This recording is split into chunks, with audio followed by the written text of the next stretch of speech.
Reporte 100. Tengo en el teléfono a Jacobo Mendoza, presidente de Morena en Sonora, para hablar de esto que van a discutir los diputados locales hoy en la Comisión de Gobernación y Puntos Constitucionales. Jacobo, buenos días, ¿cómo está? Buenos días, Juan Carlos. Muy amable por la entrevista. Saludos a su auditorio. Gracias, Jacobo. ¿Por qué el apuro de aprobar estas reformas electorales en medio de esta pandemia? No me lo explico porque no hay necesidad de llevar a estos procesos una reforma electoral cuando estamos viviendo necesidades inmediatas como la salud, la recuperación económica, cuando acabamos de iniciar una fase 3. La única explicación que me queda son intereses partidistas, particularmente los viejos partidos del viejo régimen, PRI y PAN. Sí. Y si me permite, quisiera hacer una narrativa para exponer a la opinión pública los hechos y hacerlo a manera de denuncia. A ver, adelante, Jacobo, le escuchamos. Mire, cuando se ordenó la suspensión de las actividades del Congreso por motivo de la contingencia, por supuesto que Morena respetó y accedió a todas las disposiciones del Consejo Nacional y del Consejo Estatal de Salud. Después, cuando hubo necesidad de la reapertura del Congreso para abordar temas relativos a la atención de la contingencia, por supuesto que estuvimos presentes y atendimos los temas que se presentaron. Sin embargo, en esas fechas, entre el 6 y el 9 de abril, presentan vía Oficialía de Partes una serie de iniciativas, 5 iniciativas, con toda una gama de reformas a la Ley de Instituciones y Procedimientos Electorales en materia únicamente y exclusivamente para desequilibrar el proceso electoral del 2021. Entonces, de 382 artículos que tiene la Ley General de Instituciones y Procedimientos Electorales, modifican, adicionan o derogan 113 artículos. O sea, es toda una nueva, prácticamente una nueva ley electoral. ¿Qué contienen esas disposiciones electorales? Temas ajenos a nuestro derecho electoral, como la segunda vuelta, como el que los partidos políticos puedan apoyar a los candidatos independientes, como el quitarle facultades al Instituto Estatal Electoral, y con una prisa inusitada, en una semana, elaboran un dictamen conjunto de las 5 iniciativas. Y es un dictamen muy extenso y lo presentan ya para su votación y discusión al día de hoy en la Comisión de Gobernación.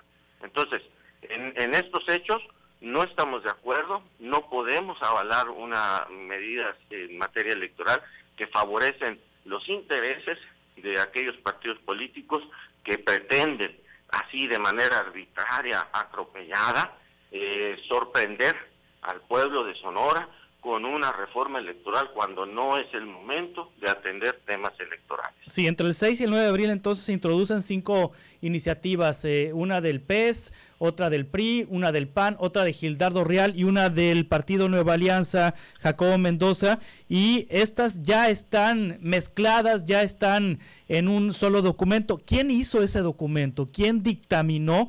¿Quién tomó estas 5 iniciativas, las conjuntó, las mezcló y generó este documento? Es correcto, se conjuntan 5 iniciativas, ¿sí? Se hace un dictamen, supongo, personal técnico calificado de la Comisión de Gobernación, y presenta un dictamen muy extenso, muy amplio, como le digo, reformas absolutas a todo el régimen electoral, y lo presentan como un dictamen en sentido positivo. Sí. Ahora, esa capacidad que tuvieron para elaborar el dictamen jamás fue discutido ante la opinión pública, ante los organismos electorales, ante los expertos. Es más, ni siquiera la primera lectura se presentó. O sea, meten las iniciativas Oficialía de Partes, presentan el dictamen y lo llevan a comisión al día de hoy. Pero esa capacidad legislativa únicamente les da para, por ejemplo, en uno de los temas más delicados, adicionar una fracción tercera al artículo 159 de la ley electoral para poner dentro de la jornada electoral, segunda vuelta electoral si se requiere.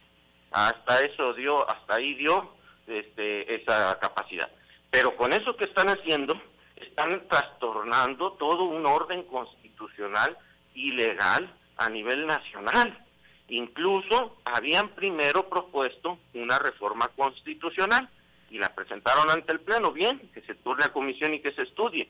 Como las reformas constitucionales requieren 2/3 partes de los votos, como requieren la aprobación de la mayoría de los cabildos, dijeron, no va por la ruta constitucional, vamos a hacerlo vía una reforma legal, más ágil, más rápida, que requiere menor número de votos. ¿Quiénes dijeron, Jacobo? Supongo que los partidos que promovieron las iniciativas. ¿El PAN? Porque el mismo PAN que presenta la reforma constitucional, inmediatamente después presenta la reforma legal, y el dictamen no señala ni contempla la reforma constitucional. Es decir, se van a una ruta cómoda, a una ruta ágil, por así decirle, de meter todo a la ley electoral con una prisa. Ahora, esto de la segunda vuelta no es un distractor más bien de los partidos políticos y que en realidad busquen otras cosas como cambiar las reglas de operación del Instituto Estatal Electoral, que pues para algunas personas sería delicado, para algunas otras personas sería democratizar. Hay una visión que dice que empodera a los consejeros electorales sobre una sola persona, que es la presidenta o el presidente del organismo electoral. Hay otra visión que dice que no, que es un golpe de Estado a la autoridad de la presidencia del Instituto Estatal Electoral, con el objetivo de beneficiar al PRI o al PAN o a los partidos políticos que se dice controlan a una mayoría de consejeros que integran el Instituto Estatal Electoral. Hay quienes dicen que es un blindaje ante futuras renovaciones del Consejo Estatal Electoral para que no tome el control pues un grupo de consejeros afines a Morena. En fin, los dos escenarios son lamentables porque se supone que debiera ser independiente el Instituto Estatal Electoral y pues no lo es, pero en realidad no, el fondo no es cambiar las reglas del juego del Instituto Electoral y darle un golpe a la presidenta. En el fondo cambia las reglas de todo el sistema electoral, efectivamente, y también en términos políticos, como usted señala, puede tomarse como un distractor, pero un distractor bastante nocivo y bastante atropellado, y que puede y desequilibraría el próximo proceso electoral. Ahora, habrá que estar muy al pendiente, porque si dentro de ese conjunto de iniciativas lo que mayormente se ha socializado en términos de opinión pública es el rechazo a la segunda vuelta electoral por improcedente, por inconstitucional, por costosa, por inviable, pero si en ello van las otras series de reformas y únicamente se percibe en el ánimo de que retrocedieron en el tema de la segunda vuelta, pero implementaron todos los demás mecanismos, como te digo, sería algo muy grave, porque no es solo el tema de la segunda vuelta electoral. Si pudiera funcionar a manera de distractor o de señuelo, pues también es grave, pero con ello van otra serie de interpretaciones jurídicas, políticas, legales, todo ello en un conjunto de un sistema electoral que desvirtuaría el proceso. Sí. Y la invitación es a estar muy atentos, a no permitir una reforma electoral. No la necesitamos en estos momentos, no es necesario, hay que respetar las reglas. Con las reglas actuales se puede llevar el proceso en democracia el próximo año en igualdad y en equidad. Sí. Habrá temas que quizás se deban revisar en lo particular, pero así, de esta manera abrupta, arbitraria, a espaldas del pueblo y con una prisa inusitada, presentando argumentos tales como de que un nuevo paradigma electoral, no, para inventar nombres de las cosas son muy creativos, pero la gente sabe muy bien y entiende que esto es una artimaña electoral para favorecer a los partidos del viejo régimen, sí, y para acorralar el proceso electoral hacia sus intereses. Ahora, Jacobo, la comisión está integrada por 9 diputados. Sí. 3 de los cuales son de Morena. Infiero que van a votar en contra los diputados de Morena. Dolores del Río pues ha dicho que va a votar en contra. Hoy sale un desplegado del Partido del Trabajo en donde pues se opone particularmente a la segunda vuelta. No sabemos si en los otros temas esté de acuerdo, pero se supondría que en la segunda vuelta Magdalena Uribe votaría en contra. No sabemos en el resto de las propuestas que hay dentro del paquete de reformas. Estamos hablando que pues quedaría, si está el voto de Magdalena, sería el voto de Magdalena Uribe el definitorio, pues digámoslo de alguna manera, el que va a ser el fiel de la balanza, Magdalena Uribe, porque suponemos que Montespiña va a votar a favor, que Eduardo Urbina votará a favor, que Jorge Villascusa del PRI votará a favor y que Nitzia Gradías votará a favor. Bien. Entonces Magdalena Uribe sería el fiel de la balanza. Bien, es muy pertinente, son cálculos que se deben de hacer porque finalmente es una votación en una comisión de 9 integrantes. Sí. Yo respeto y valoro la pertinencia y la oportunidad con la que la diputada Dolores del Río manifestó su rechazo a estas reformas. Respeto también la opinión del coordinador de PT, quien manifestó que irían en contra. Vamos a conocer y esperar la postura del PES.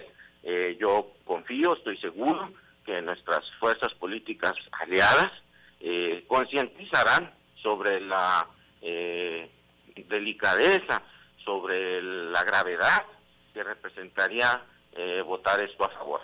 Ese dictamen debe de ser rechazado en sus términos porque aglutinaron una serie de reformas electorales que dañarían terriblemente las condiciones legales para el próximo proceso. La invitación es incluso a retirar el dictamen o a votarlo en contra y rechazarlo. Pero no podemos en estos momentos hacerle esa jugarreta al pueblo de Sonora de aprovechar la contingencia como distractor social para meter arbitraria y atropelladamente al Congreso una reforma electoral. Es insensible, es inoportuno, es innecesario y es abusivo a la voluntad del pueblo. Muy bien, le agradezco mucho. Jacobo Mendoza, presidente de Morena en Sonora, su intervención esta mañana. Gracias a usted.